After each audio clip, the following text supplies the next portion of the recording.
Hauzik matamda laikai khudingda mioi khara hek punbada toina ngangnaba wafam ama haiba tarabadi aikoi laikai se ahal amata leitre haibasini ngangnariba mioi singdusu ayambana chahi 60 gi leng ngaktani chahi marphu suraba mioi amana masabu ahal oire haibasi yajadragadi chahi kaya suba mioibu ahal ni haigadoribanu makhatana nahanwaidi ahal marang yam kairami hainasu toina hainai ngasidagi chahi nipu yankai gi mamangdadi manipurda average oina mi ayambagi punsi si chahi humphudagi humdra phauba oirami medical science saukhalakpa amadi punsi ahingda medical science na piba haksel kanglon ngaknarakpana hauzik matam sidadi mioi ayamba chahi marphu phaubasi yamna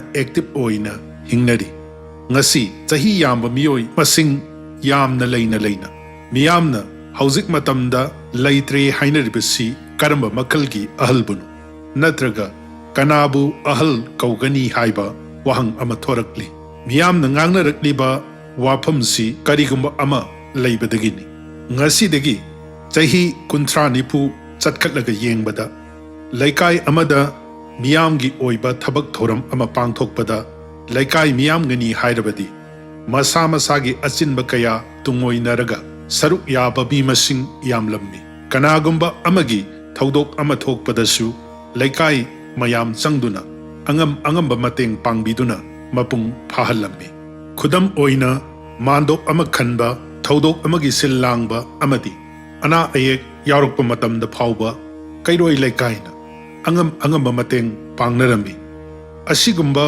thaudok khudingda naha singbu achum aran amadi tauhai daba niyom sing ningthina taktuna lamjingbinaba miyoi sing marang kaina leirami makhoidubuni sahi masingi natana ahal haina ikai khumnaduna mamang amadi makokta phamhallam liba haibadi laikai amabu lamjingbinaba miyoi singdubuni ahal haina ikai khumnaduna phida piram liba hauzik matamdadi chahi yamlabasu pensioner na ayamba oina tawduna khunai gi lining laisol amadi chatna kanglon singda naha singbu lamjing lamtak pinaba leiraktabana ahal leitre haibani shastra su chahi yamba unsa kuiba amadi sam ngaubana ahal oide akhangbabu ahal kawi haina takli ngasidi mama ipan amadi ipu kayana takba aranba pautak kayana matam amada tauramba natraga chatnaramba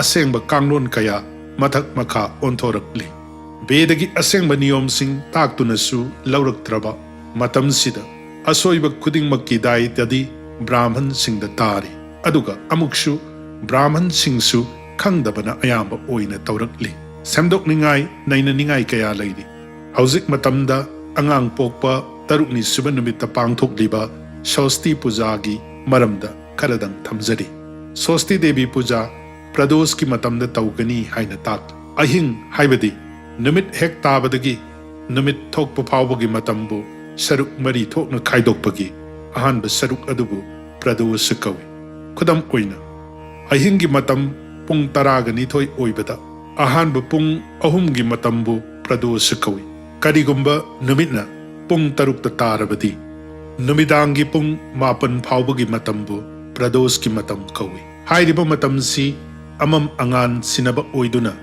negative energy sing hengatli tarukni suba numit ke ahingda angangi maraibakpu bidhatana Shashthi Devi oina lenglaktuna ibi haina shastra singna takli maram sina prados ki matamda phattaba sakti khudingbu ngakthoknaba lai singi puja amadi Shashthi Devi ki pujabu tauzai bala risti khudingmaktagi angangbu ngakthoknaba langi lairembi su oiribi Shashthi Devi da kattuna sakti haplaba tena maikai mari da kaptuna dik bandhan tawi amadi mapana ahing tumdana ten paiduna laikani takli masi mapagi mathauni mamana kaplibagi wari sina atopa tangkak amada thamjage mama leitaba natraga lakpa yadaba matang phawbada laikai gi mama sabana ten kaphalibaduma artha amata thoktrabani angangba machugi kolom amaga ahangba boy amaga thamlibadu Shashthi Devi natraga Bidhatana angangi maraibak ibiramnabagi symbol ama oina thambani. Haujikti mafam ayambada lairik oina thamnari. Ahing chuppa mai muthandana mapana ten paiduna phattaba shakti khudingmak ngakthok nabagidamak ing sikna santi oina laibu ningjaduna leigadaba ahingni. Haujik matamdadi chaba thakpa amadi party tawbana Shashthi Puja ni launaduna. Niyom chumna laigi thabak sing khak tawbada aikoigidi karim tawdre hainari. Party di tauningba numit amada tawbada kaide. Taruknigi Maru Oiba thauramdi niyom chumna amadi pradoski matamda pangthok pigani. Hana tawramdaba anauba karino khangdana amana amadagi tamnaduna samtharakpa chatnabi kayasu hapchinnarakli. Mamagi siyom nungdagi mapangi taimangda khongdarakpada ngairiba angang amagi khwaidagi maru oiba tangkaksi medical science na neonatal period haina kawi. Masi chayol marigi matam haibadi chaurakna tha amagi matam hairiba tangkaksi angang amagi punsigi khwaidagi critical oiba matamni. Yariba makai angang amabu matam sida sterilized environment amada thamnaba honai. Angang pairamdaida khongkhut hamdokpa amadi asengba aruba phirol setpana singbasi sabokpi seba tawriba nupi sing aduna tawnarami. Araiba londa paisa thadaduna poultry farm tawriba singna mapanda koichat chatluraga yen nagani haiduna yengonda hekta changde. Apron singba phi setlaga changnai. Masi infectious disease singdagi ngakthok nabagidamaktani. Masi yauna lairik laisu haidriba amadi bigyangi mangal yaudriba mamangai ki miyoi singda khanghanba yadabana sabokpi amadi angang mangi haiduna magi sebari khak natana sokna samnahande. Adubu matamgi ahongba amadi medical science saukhalakpana sabokpi sebada komthok narakpa haurakhi. Medical science ke data matung inna angang ama sibasi early neonatal period haibadi numit taret nigi manungdana sada humdrama oiri. Maram sina pokpada ngairiba angang amagi khwaidagi hena section bigadaba chayol marigi manungda ahanba chayol asina amuk hena maru oiri. Jati amagi sakti semgatpada missing hengat hanba haibasina khwaidagi maru oibani. Masigi damakta Hindu singna akhannaba amang asengi niyom sing thamduna pokpada ngairiba angang amadi mamabu kannaba hotnaba haibasi sagai amagi khwaidagi maru oiba thodangni taktuna Vedana takliba mathaudang singdagi komthok handuna yum manghalibani. Masina sabokpada yumangbagi baram singi manungda khwaidagi hena maru oiba maramni. Early neonatal period loisinba matamda angangi maraibak igani natraga lepkani thazaduna Shashthi Devi Puja tawriba asisu bigyanga yamna chanaba ama oiri.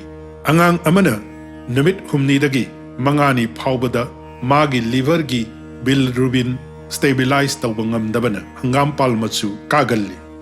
Tarukni suba numitagi bilirubin stabilize tawba ngamlai.